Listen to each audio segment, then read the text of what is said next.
15 மாதங்கள் இருக்கக்கூடிய சூழல்ல தேர்தல் நடக்குமா, காலியான இடம் அறிவிக்கப்படுமா என்ற பல கேள்விகள் எழுந்த நிலையில் தற்பொழுது ஈரோடு சட்டமன்ற தொகுதி காலியான தொகுதியாக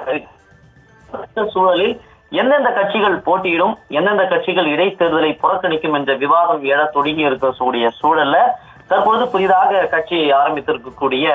தமிழக வெற்றி கழகம் இந்த இடைத்தேர்தலில் பங்கு பெறுமா அல்லது புறக்கணிக்குமா என்ற விவாதமும் எழ தொடங்கி இருக்கக்கூடிய சூழல்ல தற்பொழுது அக்கட்சி வட்டாரங்கள் 2026 தேர்தலே எங்களுடைய இலக்கு எனவும் தற்பொழுது இடைத்தேர்தல் அறிவிக்கப்பட்டால்